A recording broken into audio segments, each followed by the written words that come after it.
Greetings and bienvenue, Midnight Crew. Thank you for returning to this broadcast, and welcome to new viewers joining us for the first time. If you like a video, then feel free to subscribe. Hello, X. I have had an experience some years ago that I cannot explain rationally or apply any possible logic to it.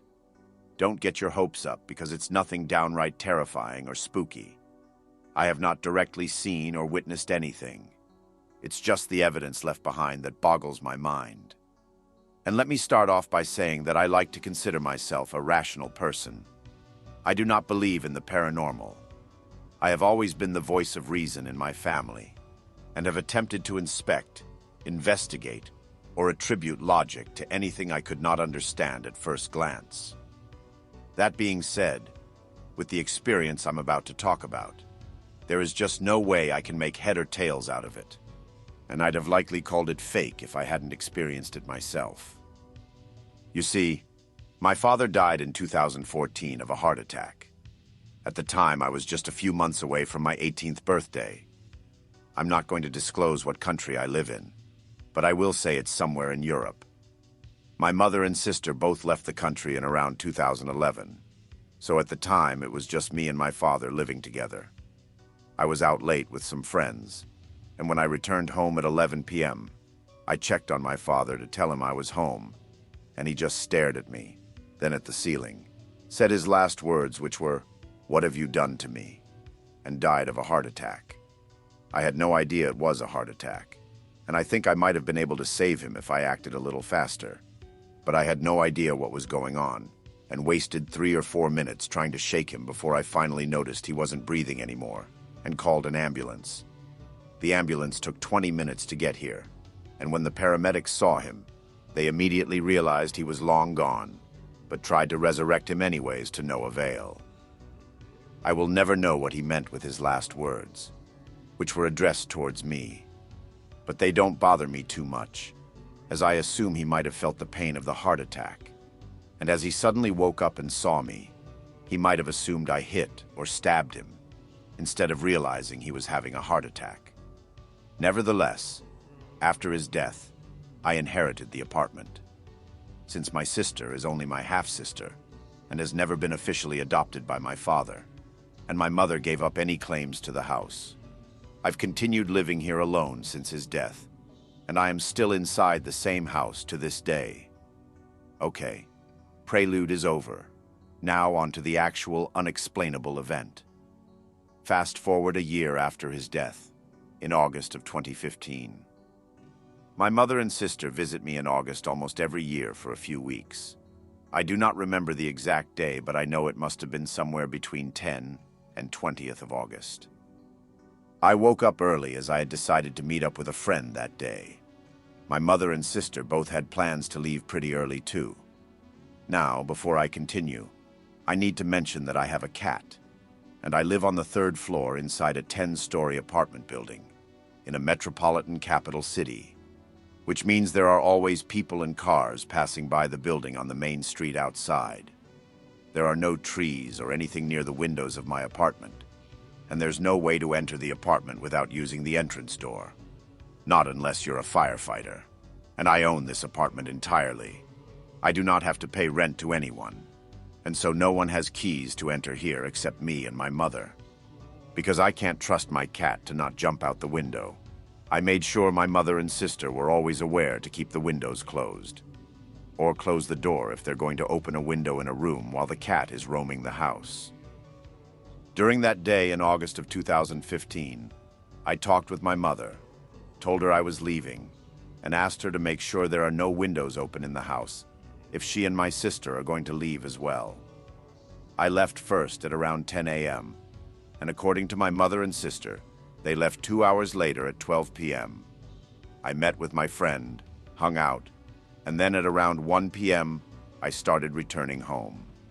On my way home, I realized I was going to pass close by my father's graveyard, so I decided to take a small detour and go visit his grave. It was 1:47 p.m. I remember it clearly, because as I approached the graveyard, a shady guy asked me what time it was. and I was reluctant to answer, as I was afraid he'd make a jump for my phone or something.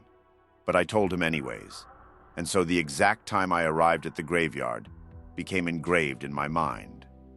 I found my father's grave, cleaned it of weeds, talked to him for a while just for nostalgia's sake, and then I decided to return home. Now here's where the actual strange part takes place. I came back home, unlocked the door, and I feel like something is off as I can't see my cat, who normally greets me happily whenever I return. I look around, and I immediately notice the metallic sliding door to the kitchen is halfway open. This is a rather weird position to leave the door in, barely wide enough for a human to pass through comfortably. Inside the kitchen, I spot the windows wide open, and my cat sitting nearly outside of the apartment, watching birds fly by. I grab my cat carefully, close the windows, and call my mother, rather enraged that she left my cat in such a dangerous situation. As I go towards my room while dialing my mother's number, I notice another strange thing. The balcony door, where my cat's litter box is, was closed and locked. My mother specifically always made sure to leave my cat access to the balcony, so that he wouldn't use a bed or a carpet instead. She even always bothered me about it, to make sure my cat always has a clean litter box and access to it. So for her to oversee this detail and leave the balcony door closed was extremely weird, especially since my mother is the type that diligently double-checks and triple-checks everything. When my mother picked up the phone, I went off in a rage, rather angry that she left my cat in a dangerous position. "What are you talking about, Anon?" I decided it would be too hot inside when we returned if I didn't leave the windows open, so I decided to close all the doors instead while leaving the windows open. Then she asked my sister, who was with her, "What? I remember you clearly closing the kitchen door all the way. You checked right before we left." So I asked her, "Okay, what about the balcony door then? Did she forget to open it?" I'm surprised she of all people would forget. But no, I left it wide open. The balcony was the only door we left open. I even put a shoe in it to make sure it remained open. I remember it clearly. From the tone in her voice, and from the fact that I know my mother really well, I knew she was telling the truth. So instead, I tried to rationalize this situation and investigate around the house a little better. Firstly, I thought about the sliding kitchen door. The wind cannot open this one, because it's a slab of metal sliding on a rail. It doesn't even have any wheels or anything to make it easy to open or close, which is why even I usually struggle closing it. Then I thought maybe it was my cat who opened it, but my cat is not smart enough to open this door. I still have my cat, and in 8 years of living with it, it has never opened or closed the kitchen door on its own. It would be weird if it did randomly one day in 2015, and then never again. He struggles even with regular doors, only knowing how to pull and push, not how to slide left and right. On top of that, there's nothing for him to grasp at the door, and even if he could, and knew how, the door is still too heavy for a cat to open. My cat would have also only opened it enough to enter and exit, as he does with the regular door to my room. Not exactly halfway as I found the door. Then there's the balcony door, closed and locked. In order to lock it, you need to press the handle all the way down, and that's how I found it. If my mother had left the door open and unlocked, then the wind could have closed it, but I would have found it unlocked still. If my mother had left it open and locked, the wind wouldn't have been able to close it, only slam it. The cat would also be able to close it, but not lock it. In conclusion, closing this door and locking it would require a human being and nothing else. Burglars, maybe? Remember, I live on the 3rd floor. There's no way in or out through the windows. No average ladder would even be that tall, and no trees nearby. Nothing was missing from the house. Everything else was exactly how it was left. The main door was locked when I arrived. If a burglar had picked the lock somehow, I doubt they'd have been able to lock it back up without a key as well. As I mentioned, no one else has the keys except me and my mother. The lock on the door was installed shortly after my father's death a year prior, so I am absolutely sure nobody else has keys. It doesn't make sense, yet upon further investigation, I noticed the strangest and most unexplainable thing that made the whole situation even weirder. Inside the kitchen, I keep 2 antique pendulum clocks. If anyone ever had one of these in their house, they know that pendulum clocks use a wind-up mechanism and then rely on the pendulum's swinging momentum for energy. The clocks do not stop and cannot stop unless A. A gear breaks inside. B. They run out of wind-up. C. Someone or something manually stops the pendulum from swinging by holding it still. My pendulum clocks run for about a week before needing a wind-up again. And here's the strange part. Both of these pendulums stopped at exactly 1:53 p.m., which would have been the time when I was talking with my father around his grave. Both clocks were winded up a day beforehand, so I found it strange but tried to wind up again, but it didn't work. They still had nearly full wind-up going on. All I had to do was push the pendulums again, and they resumed normally and still work to this day, which means someone manually stopped both these clocks from swinging at exactly 1:53 p.m. when no one was home. Both these clocks are up on the wall so the cat cannot reach them, and both these clocks have their pendulums inside a protective wooden case that is locked with a key regardless. That's what made this whole experience even very weird. No matter which way I try to twist these events to come to a rational explanation, there is none for all these things that happened at the same time, one after another. That is it for the first event, which I realize wasn't scary, but it's 100% true. And sorry for my way of typing things, and for any possible spelling mistakes I might have made. I did not pre-write this beforehand, or think out a better way to put it. Everything I told you is exactly how it happened. The ending is anticlimactic, as nothing else happened after this, if I consider this the first and only unexplainable event. However, there was one other event afterwards that I also cannot explain, but that may have a more rational and scientific explanation that I simply don't know about. Fast forward to January of 2019. My sister needed some papers urgently and took a week off work to fly back to our country. A few days before her actual arrival, I had a very vivid and realistic dream of my father. In this dream, everything was just like real life, and I was at home until somebody knocked at the door. I went to check who it was, and it was my father. He looked almost like a zombie, but not a decomposing one. More like a well-preserved corpse, just skin and bones. Despite this, I did not feel threatened, and the dream did not turn into a nightmare. He still talked and acted normal, except he was aware he was dead. I welcomed him in. He went inside his old room, lit up a cigarette, asked me to make him a coffee, and then we talked for what felt like a few hours. I don't remember anymore all that we talked about, but I know he was displeased with my sister coming to visit me. We got into an argument and eventually we made up, but never left. I woke up with the dream fresh in my mind, so I immediately called my mother to tell her about it. As I was telling her about it, the air wick on top of my wardrobe that had been out of battery for nearly a year, and my buttonless TV on my wall both turned on at the same time. Both are motion-based, with the air wick having a longer range, and the TV have a very short range for the power button. The remote to the TV was untouched, and it was inside my desk drawer, where I always keep it as I never watch TV. It was my father's TV, and it's large and nice-looking, so I took it to my room for show. I had it plugged in because I hoped to download things to an USB drive and plug it into the TV to watch them in 4K. But I never got around to do that, and it's not even connected to any cable, so it turned on to static.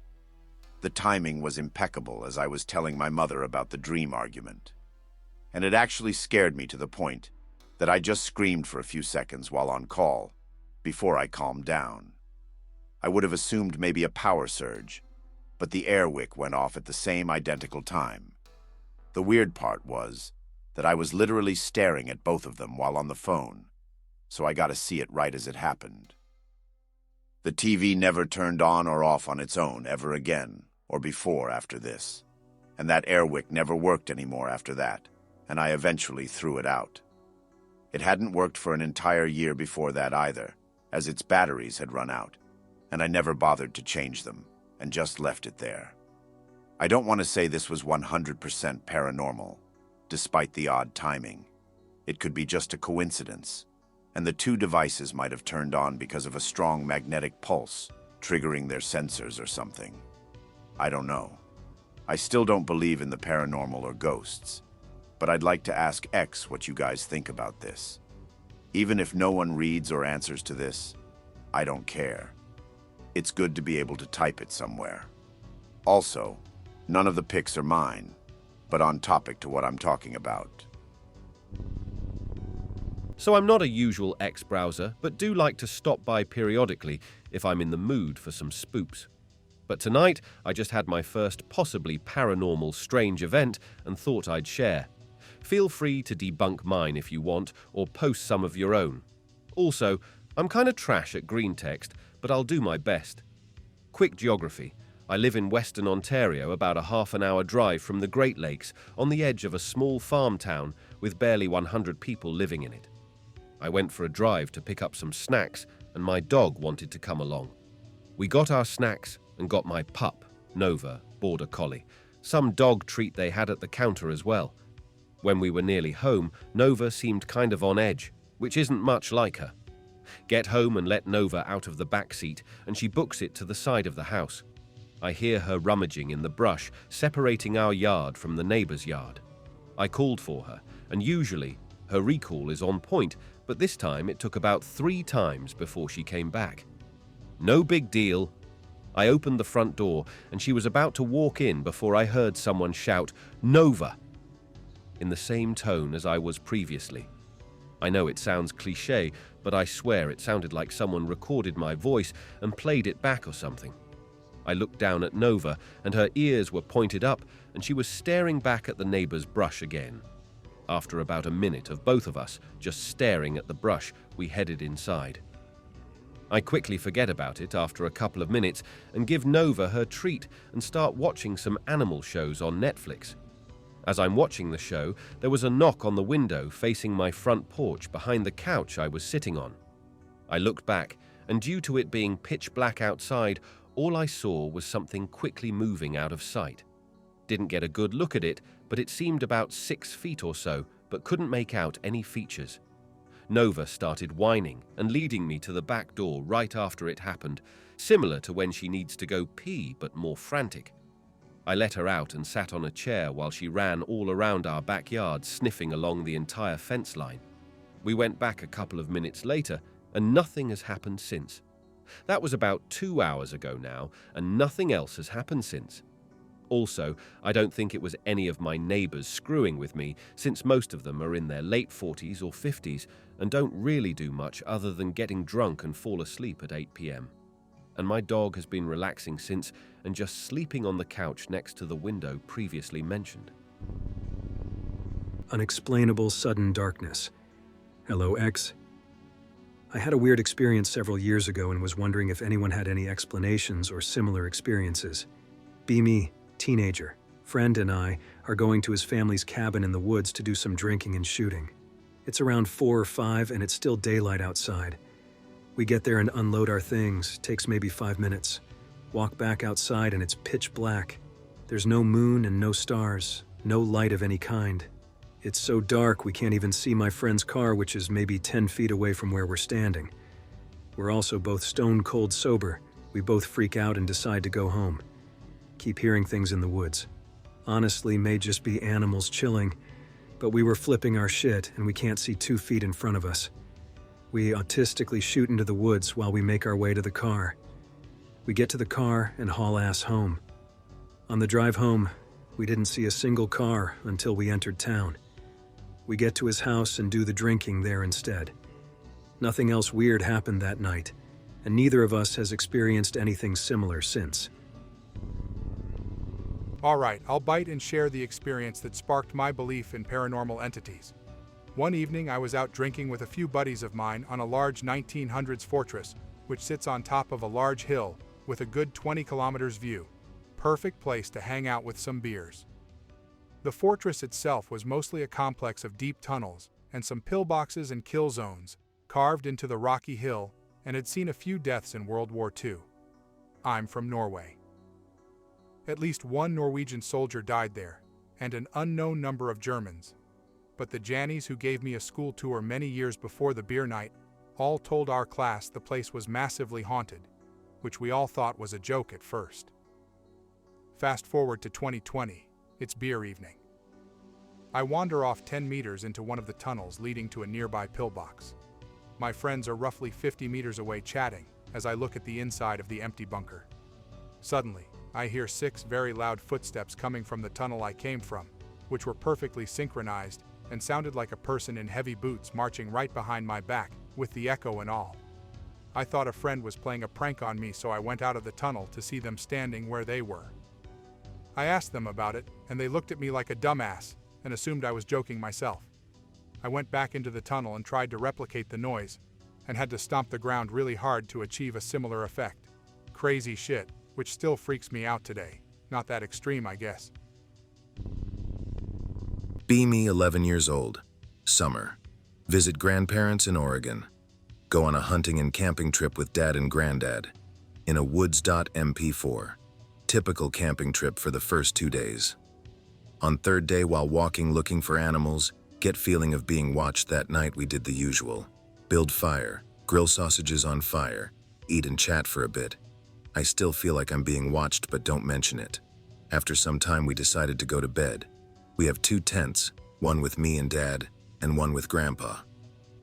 After some time I woke up to the sound of grandpa calling my name. Don't wake up, dad, for some reason. Get a flashlight and go out. Don't know how much time I had slept, but the fire was completely out with no embers. Walk in the direction of grandfather's voice while calling him. After a few minutes of walking, my grandpa and dad come up behind me asking why I'm calling for grandpa. Tell them I heard grandpa calling for me. They told me they were both asleep. What dotty pang. While walking back, we all hear my granddad's voice from behind us call my name. Now we're very spooked because grandpa was walking in front of us. We quickly walk to the campsite after that and pack up to leave. Still hear grandpa's voice while packing and walking to the car. We drove back to my grandparents' house. During the drive, dad and grandpa are both silent. The sun is rising when we reach. We go to bed. Ask my granddad about it after waking up, and he tells me it's best not to bring it up. Can tell by his voice he's serious. It's been 15 years since then. Granddad died 4 years ago. I was a little older now, 8 or 10.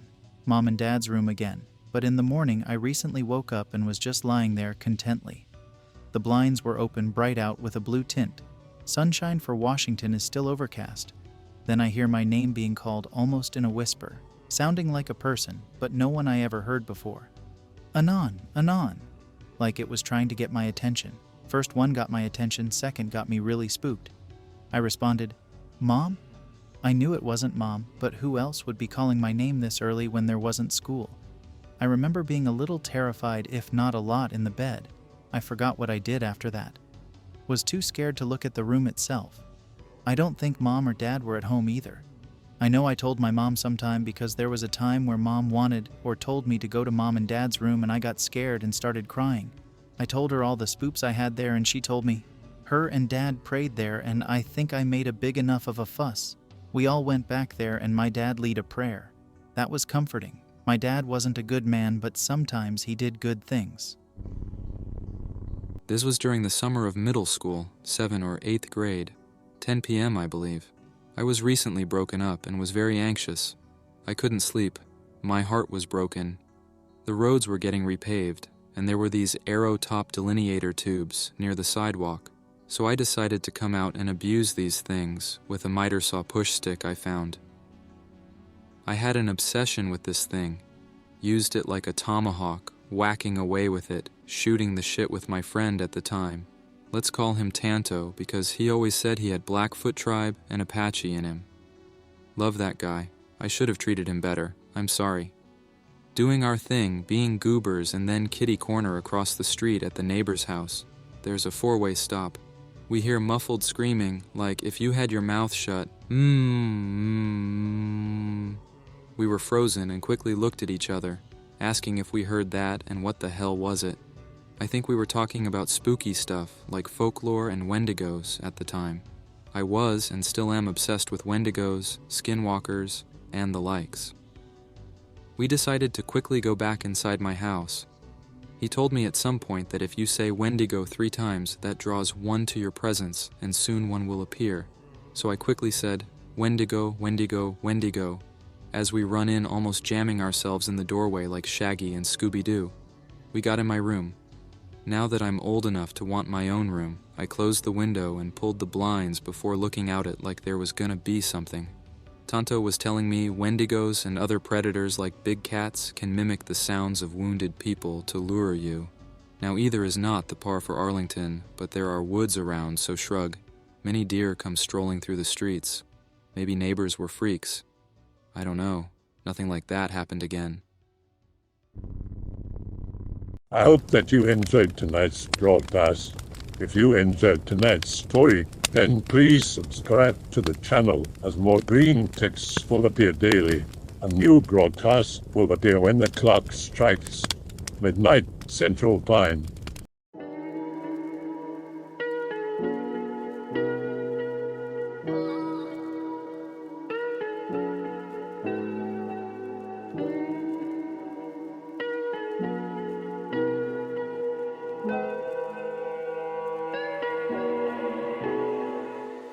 Remember to check out the Odyssey page in the description for a second archive of the channel's videos.